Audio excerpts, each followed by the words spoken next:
जय साईं राम भाई लोग, स्वागत है आपका कंप्यूटर गुरुजी यूट्यूब चैनल में। हमने पिछली क्लास में ऑपरेटिंग सिस्टम को पढ़ा था। इस क्लास में उसके आगे स्प्रेडशीट को पढ़ेंगे। स्प्रेडशीट के महत्वपूर्ण एमसीक्यू को करेंगे। यह क्लास UPSSC की ग्रुप सी की जितनी भी वैकेंसियां हैं सबके लिए, कंप्यूटर के लिए काफ़ी इम्पोर्टेंट क्लास है। तो चलिए बिना समय गवाए हुए, हंसते हुए, मुस्कुराते हुए आज की क्लास को शुरू करते हैं। भाई लोग, MCQ करने से पहले हम समझते हैं कि स्प्रेडशीट क्या है। तो स्प्रेडशीट क्या होती है भाई लोग? यह एक इलेक्ट्रॉनिक क्या होती है, वर्कशीट होती है जो रो और कॉलम में के रूप में डेटा को व्यवस्थित करती है और कैलकुलेशन को आसान करती है। क्या है स्प्रेडशीट? इलेक्ट्रॉनिक वर्कशीट होती है जो रो और कॉलम के रूप में डेटा को व्यवस्थित करती है और गणनाओं को यानी कैलकुलेशन को आसान बनाती है।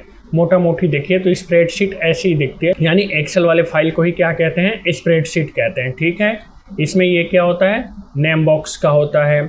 मेन्यू बार, ये जहाँ फाइल और ये लिखे होते हैं इसे क्या कहते हैं, मेन्यू बार कहते हैं। ठीक है, रॉ किसे कहते हैं, इसे जो ये है इसे क्या कहते हैं, रॉ। ठीक है, इसको क्या कहते हैं, कॉलम या शेल कहते हैं। ये एक एक जो आ रही है इनको क्या कहते हैं, शेल कहते हैं। इनके बीच में काम करने का क्या है, वर्कशीट एरिया है।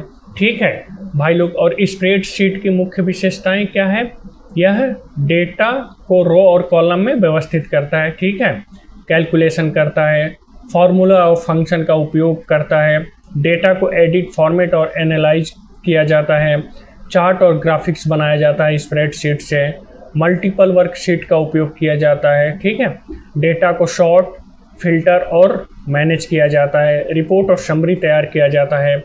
स्प्रेडशीट का सबसे ज़्यादा उपयोग कहाँ पर होता है भाई लोग, रिजल्ट तैयार करने में, अकाउंट और फाइनेंस के काम में, बजट और एक्सपेंस ट्रैकिंग में, डेटा एनालिसिस और रिपोर्ट में, चार्ट और ग्राफ्स द्वारा डेटा को समझाना, इन्वेंट्री और स्टॉक मैनेजमेंट, प्रोजेक्ट प्लानिंग और शेड्यूलिंग, बिजनेस डिसीजन मेकिंग, ये सारे काम किससे होते हैं, इसी स्प्रेडशीट से किए जाते हैं। तो समझ के भाई लोग, स्प्रेडशीट क्या होता है, इलेक्ट्रॉनिक वर्कशीट है। आप इसे ध्यान देंगे, क्या है ये, इलेक्ट्रॉनिक वर्कशीट है जो रो और कॉलम के रूप में डेटा को व्यवस्थित और कैलकुलेशन को आसान बनाती है। ठीक है, चलिए आज के क्लास के पहला MCQ आपके स्क्रीन पर क्या है भाई लोग। सवाल क्या कह रहा है कि शेल के अंदर नई लाइन या पैराग्राफ बनाने के लिए किस की का उपयोग किया जाता है। कह रहा है कि जो शेल है उसके अंदर नया लाइन बनाना हो या नया पैराग्राफ बनाना हो तो किसका प्रयोग किया जाता है, एंटर का। किसका भाई लोग, एंटर का। ठीक है, लिब्रे ऑफिस कैल्क में किसी शेल के अंदर नई लाइन शुरू करने के लिए एंटर की का उपयोग किया जाता है। ठीक है, इससे उसी शेल के अंदर लाइन में लिखा जा सकता है। इसका उपयोग तब उपयोगी होता है जब एक ही सेल में टेक्स्ट को कई लाइनों में व्यवस्थित करना हो। समझ गए? तो नई लाइन शुरू करने के लिए, पैराग्राफ बनाने के लिए किसका प्रयोग किया जाता है, एंटर। हाँ भाई लोग, एक चीज़ और ध्यान देंगे कि स्प्रेडशीट में आप लोग कॉपी पेन लेके बैठेंगे या स्क्रीनशॉट लेके बाद में नोट डाउन कर लेंगे, क्योंकि स्प्रेडशीट जो है ये ज़्यादातर याद करने का होता है, क्योंकि इसमें शॉर्टकट की का उपयोग सबसे ज़्यादा होता है।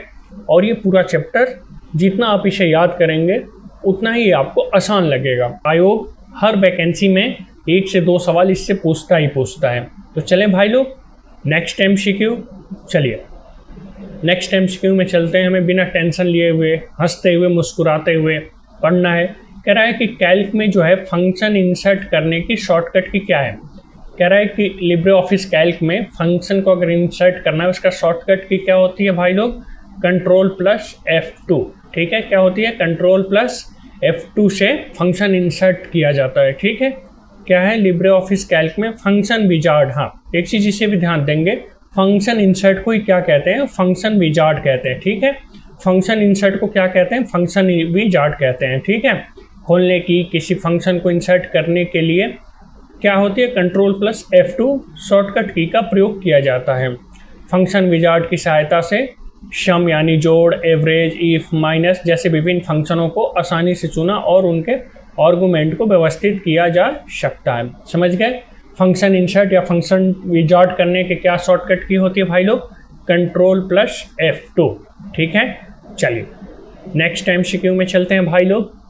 हाँ देखिए, इम्पोर्टेंट सवाल है, थोड़ा सा आप इस पूरे चैप्टर को ध्यान देंगे। इसमें हम 3 क्लास लेंगे, लेकिन ये काफ़ी इम्पोर्टेंट चैप्टर्स हैं। कह रहा है कि कॉस, इवन, फैक्ट और एक्स किस कैटेगरी के फंक्शन हैं? किस कैटेगरी के हैं? मैथमेटिकल्स। ठीक है भाई लोग, किस कैटेगरी के हैं? ये सारे के सारे मैथमेटिकल्स फंक्शन हैं। ठीक है, इनका उपयोग गणितीय गणनाओं के लिए किया जाता है। ठीक है, कॉस का उपयोग क्यों किया जाता है? कॉस कोण को कॉसिन निकालता है। इवन क्या करता है? संख्या को निकटतम सम संख्या में बदलता है। ठीक है, फैक्ट फ्रैक्शनल निकालता है, और एक्स घातीय मान की गणना करने में सहायता करता है। तो आप इसे ध्यान देंगे कि जो भी कॉस, इवन, फैक्ट और एक्स है, ये किस कैटेगरी के हैं? ये सभी के सभी मैथमेटिकल कैटेगरी के हैं। समझ गए भाई लोग? चलिए नेक्स्ट MCQ आपकी स्क्रीन पर। हाँ, क्या कह रहा है कि अंतिम एडिट सेल तक जाने की शॉर्टकट की क्या है? कह रहा है कि अंतिम एडिट सेल तक जाने की शॉर्टकट की क्या है? Ctrl+End। क्या होती है भाई लोग? Ctrl+End दबाने पर कर्सर उपयोग की गई शीट के अंतिम उपयोग किए गए सेल तक पहुंचता है। ठीक है, और अगर आपको Ctrl+Home अगर आप दबाते हैं तो कहाँ आ जाएंगे? आप सेल के शुरुआत वाले सेल पर जाते हैं। ठीक है, Ctrl+Home से आप कहाँ आएंगे? बिल्कुल जहाँ से आपने एडिट शुरू किया है, एडिट वाले सेल के पहले उस पर, और Ctrl+End से एडिट के बिल्कुल अंतिम एडिट सेल में, और ये शुरू एडिट सेल में, होम से। ठीक है भाई लोग, समझ गए?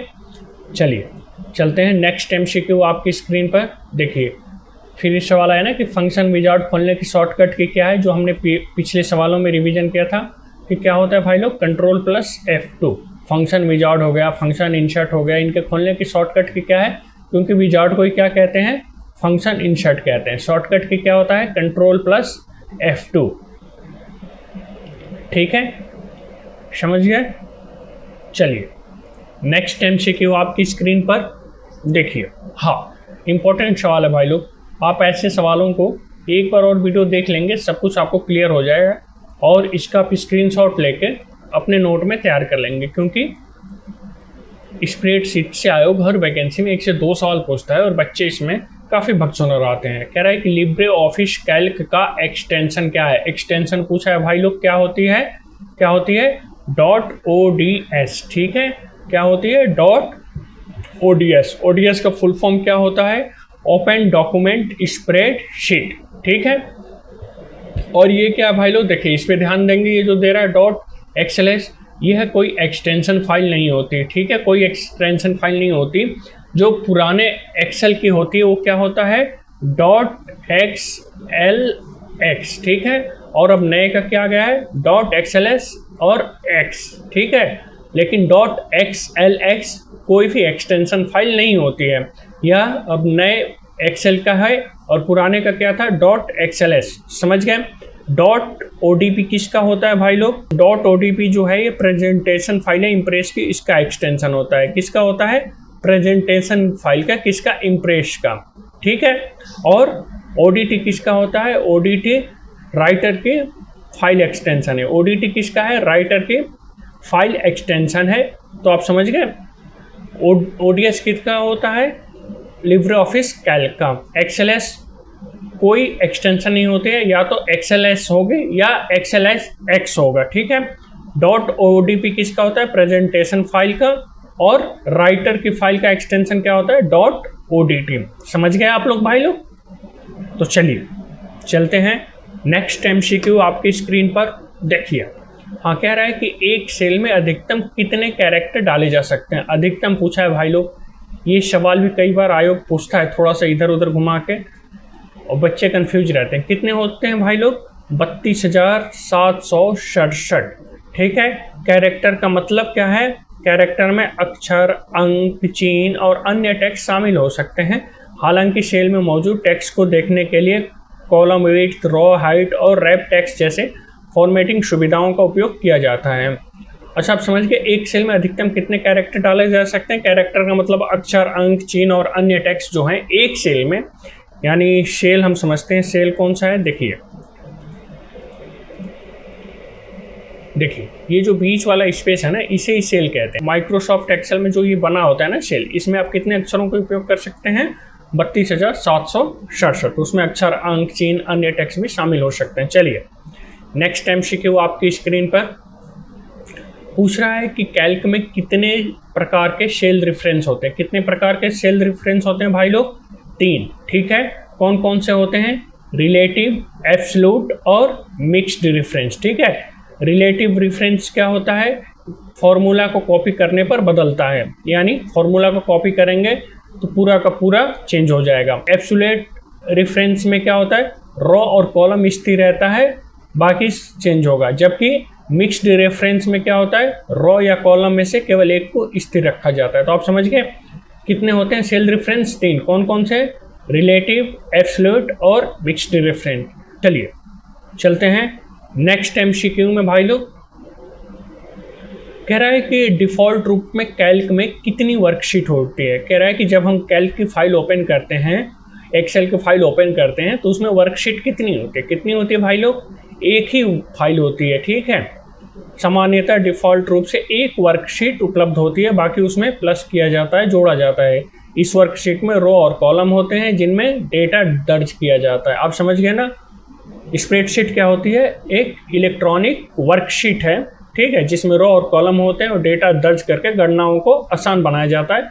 आप इस परिभाषा को भी याद रखेंगे। आवश्यकता अनुसार उपयोगकर्ता बाद में नई वर्कशीट जोड़ सकता है, उसका नाम बदल सकता है या उन्हें हटा सकता है। समझ गए भाई लोग। चलिए चलते हैं नेक्स्ट MCQ में। हाँ देखिए क्या कह रहा है कि यदि E1 + E2 किया जाए और दोनों का वैल्यू ना हो तो क्या रिजल्ट होगा। ठीक है, कह रहा है कि E1 और E2 दो सेल हैं। ठीक है, और उसमें कोई वैल्यू नहीं है, तो अगर हम इस दोनों को जोड़ेंगे तो अगर वैल्यू नहीं है तो भाई लोग क्या होगा, 0। समझ गए, अगर वैल्यू नहीं है तो क्या है, 0। जब कुछ है ही नहीं तो जोड़ेगा किसे, सिंपल सी बात है, जब कुछ है ही नहीं तो किसे जोड़ेगा, तो उसका क्या वैल्यू होगा, 0। ठीक है, तो खाली सेल को गणना में सामान्यतः 0 के रूप में माना जाता है, इसलिए दोनों खाली सेल को जोड़ने पर परिणाम 0 ही प्राप्त होगा। यानी 0 + 0 करेंगे, खाली सेल को 0 के रूप में माना जाता है, तो क्या आएगा, 0 ही आएगा। यह बेसिक स्प्रेडशीट कैलकुलेशन का महत्वपूर्ण उदाहरण है। कई बार पूछता है और बच्चे इसमें कंफ्यूज हो जाते हैं, भगसुनर आ जाते हैं कि E1 + E2 का क्या होगा, तो वैल्यू क्या होगी। लेकिन E1 + E2 जब खाली है, अब 0 को 0 में जोड़ेंगे तो क्या आएगा, 0 ही आएगा। एक सवाल है भाई लोग कि लिब्रे ऑफिस कैल्क में सम जो होता है, सम, इसका फॉर्मूला क्या है, सम का फॉर्मूला क्या है, आप इसे कमेंट करके बताएंगे। और वीडियो अगर आपको पसंद आई हो तो लाइक कर लीजिए, अपने दोस्तों के साथ साझा कीजिए और चैनल को सब्सक्राइब करना ना भूलिए, ताकि ऐसे ही इम्पोर्टेंट सवाल आपको मिलते रहें। आप पढ़ते रहिए, आगे बढ़ते रहिए और इस बार की वैकेंसी में आपका सीट सुनिश्चित हो जाए, इसी शुभकामनाओं के साथ। धन्यवाद। चलिए मिलते हैं अगले क्लास में।